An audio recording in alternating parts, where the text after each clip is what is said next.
문재인의 이 탈정치 쇼라는 거에 대해서 청와대는요, 오늘 우리는 그런 일 한 일 없다고 오리발을 내밀었어요. 아니라고. 참 딱합니다. 근데 아마 제가 보기에는 뭔가 청와대 안에서 이렇게 추락하는 정치인에 대해, 정치 지지율에 대해서, 문재인의 지지율에 대해서 아마 컨설팅을 맡겼을 겁니다. 그런데 거기에서 그런데 컨설팅 맡기면 여러분, 보통 기업에서도요, 아주 유명하지 않은데 이렇게 맡겨도 보통 5억, 뭐 유명한 데는 10억 이렇게 돼요. 그러니까 5억에서 10억의 자금을, 적어도 계약금은 억을 날렸다는 거 아니겠어요? 그리고 여론이 안 좋으니까 이렇게 띄어봤다가 얼른 이제 걷어들인다 하더라도 계약금 날렸다고 봐야 되겠죠. 지금 청와대는 뭐냐?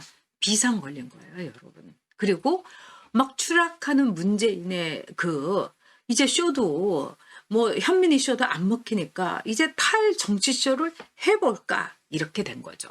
지금 문재인이나 청와대에 있는 사람, 민주당에 있는 사람들 다들 멘붕이다. 지지율 추락의 멘붕이다. 그러니까 여기도 찔러보고 저기도 찔러보고 갈 길을 잃고서 완전히 우왕좌왕 좌충우돌하고 있다. 이렇게 볼 수 있는 거죠. 결국은 뭐겠습니까, 여러분? 자, 막장 정치를 그동안 문재인이 한 거죠. 다 갈라치기 하고 편가르기 하고. 그러다가 막장 정치 하다가 안 먹히니까 이제 막장 정치에 돌팔매가 날아오기 전에 탈 정치 드라마 한번 해볼까? 블루하우스에서 펜트하우스 좀 흉내 내가지고 너도 죽고 나도 죽고 다 죽이고 막 이런 일종의 탈 정치를 해볼까? 이제 다 자기 편 죽이겠다는 거죠. 이건 뭐겠습니까? 일단 낙연이부터 먼저 죽이고, 무슨 소리야? 응?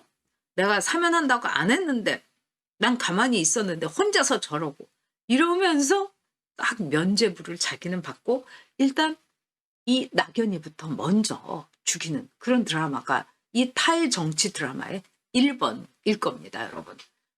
너무 웃기고 얍삽한 거죠. 그리고 뭐 되지도 않습니다. 그러면은요, 정치는 여의도에다 맡기겠다. 그럼 문재인은 도대체 뭘 한다는 겁니까? 자, 오늘 문재인이 또 우리가 생각만 해도 가슴 아픈 정인이 사건에 대해서, 정인이 어린 것에 너무나 가슴 아픈 사건에 대해서 다시는 이런 일이 없게 하겠다. 안타깝다. 이러면서 감성팔이를 한 거예요. 결국은 이제 감성팔이나 하겠다 이겁니다. 그리고 자기는 이제 덕담이나 늘어놓고 그다음에 국민들이 이제 현장 같은 데 가갖고 목 껴안고 눈물 껌뻑껌뻑하고 이런 거 하겠다는 거예요, 여러분. 그리고 문재인이가 여의도하고 거리를 두겠다는 거는 그런 거를 하면서 지금 여의도를 이렇게 보니까 딱하다 이겁니다. 첫 번째, 아주 본격적인 레임덕이 온 거예요. 그래서 이 민주당에도 앞으로 문재인의 말이 먹히지가 않는 거예요. 장관들도 문재인 이렇게 쳐다보지만은 공수처장도 지금요, 그 후보로 나온 김진욱이도 머릿속에 복잡할 겁니다. 그러니까 법무부 장관을 왜 범계를 했겠어요? 이게 저게 다 찔러봤는데 그 개들이 다 나 문재인의 개노릇 안 하겠다고 한 거예요. 그런데 문제가 많은 범계, 저지른 일이 많은 범계가 후다닥 먹어치우면서 장관 타이틀 달겠다. 이래가지고 범계 같은 개가 결국은 물은 거예요. 근데 가장 문재인과 청와대에서 걱정하는 거는 바로 공무원들이에요. 지금 공무원들이 여러분 벌써부터 손 다 놓고 있다고 그럽니다. 혹시라도 나한테 뭐가 떨어질까? 내 밥줄 철밥통 끊어질까? 이 정권 다음번에는 꼭 바뀐다. 지금 공무원들이 다 그렇게 생각하고 있대요. 그래서 공무원들이 딱 손 놓고 있대요. 그러니까 뭐 차관 뭐 해갖고 국장 이렇게 시키더라도 국장 선에서부터도 네, 알았습니다. 이러지 않고 네 이러고 나서 받아가 가지고 이렇게 보고 이러고 있다는 거예요. 그래서 지금 국장선부터 우리나라의 각 부처가 마비되고 있다 이거예요. 여러분, 이 사인은요, 굉장히 중요한 사인입니다. 역대 정권들이 공무원을 건드리지 않았어요. 노무현도요. 세상을 뒤집어 엎겠다. 기득권을 엎어버리겠다. 그리고 공무원들 철밥통 부셔버리겠다. 맨날 노무현이 그렇게 얘기했어요. 근데 노무현이 딱 대통령 되고 나서 공무원들에 대해서는 감언도 하지 않고 싹 건드리지 않고 그냥 뒀어요. 그리고 어떤 점에서는 박근혜 대통령이 잘했던 것 중에 하나가 공무원 연금 개혁이에요. 이거는 굉장히 용기 있는 일입니다. 그러니까 공무원들이 그때 막 부글부글하고 공무원들이 막 그냥 광화문에 나간다. 이렇게 했는데도 어떻게 보면은 공무원 연금 개혁은 우리 국민들에게 또는 상식적으로 명분이 있었던 겁니다. 다른 연금에 비해서 공무원들이 연금을 많이 받았던 거예요. 그래서 공무원 연금을 한 거는 박근혜 대통령의 제일 잘한 일 중에 하나다. 저는 이렇게 봅니다. 근데 문재인 들어서 어떻게 했어요? 문재인이 뭐라고 했죠, 여러분? 주도 세력을 바꿔버리겠다. 그렇다면 공무원도 이 대한민국의 주도 세력이에요. 그런데 문재인이 어떻게 했어요? 공무원 수를 여러분 4만 명 막 늘린 거예요. 그래서 공무원을 더 많이 늘렸어요. 왜? 공무원은 나의 비빌언덕. 공무원은 나의 힘. 이렇게 생각한 거죠. 그리스처럼 만들어가지고 다 공무원으로 만들어서 문재인 정권과 더불어 민주당, 더불어 공무원 이렇게 갔던 거죠. 그런데 그 공무원들이 이제 빠삭하게 눈치를 챈 거예요. 얘네들 다음에 정권 못 잡아. 왜? 나도 너무 싫거든. 내 주위에서도 다 이를 부들부들 앓고 있거든요.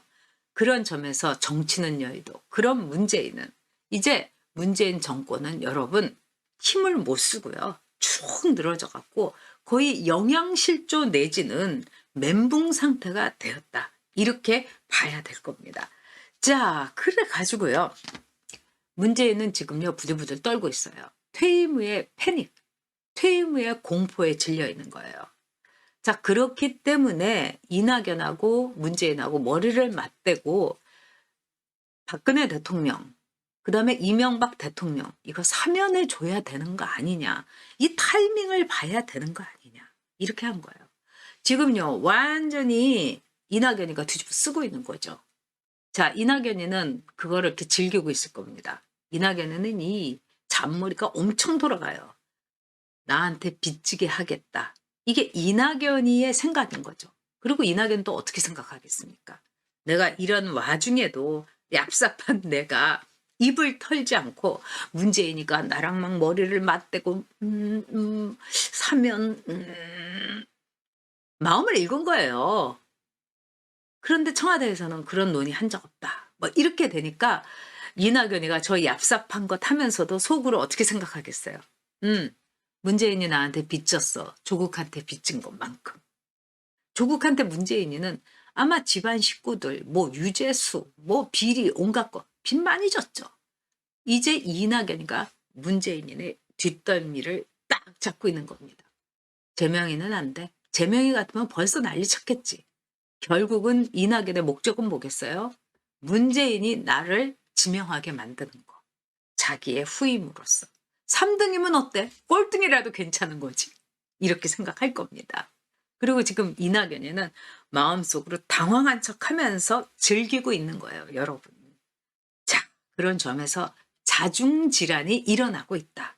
문재인은 공포에 질려 있는 거예요. 지금 좌파들끼리 다 쌈박질하고 있잖아요. 낙곰수가 넉곰수 됐고. 그다음에 어저께 JTBC 제가 이렇게 토론을 전 보지 않고 제가 저녁 약속이 있어가지고 나중에 이제 편집된 걸 보니까 가관이더라고요.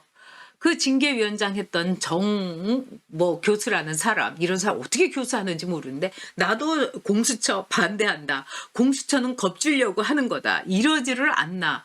김용민이는 앞으로 텔레비에 내보내면 안 되겠더라고요. 정말 금태섭과 진중권이 진짜 다들 다 격파를 한 거예요. 그리고 이 정원중이라는 그 사람, 또 김용민, 이거는 C급도 아니고 정말 토론에 나오면 안 되는 사람들이에요. 저런 사람들을 추미애가 징계위원장을 했으니 이 사단이 난 거 아니겠습니까? 그리고 윤석열 탄핵하는 건 안 된다 하고, 이게 도대체, 그러니까, 그리고 저 웃기는 거는 여러분, 금태섭이도 민주당이었죠? 그다음에 진중권 좌파죠. 여전히 좌파고 원래 정의당이었죠. 나머지 민주당.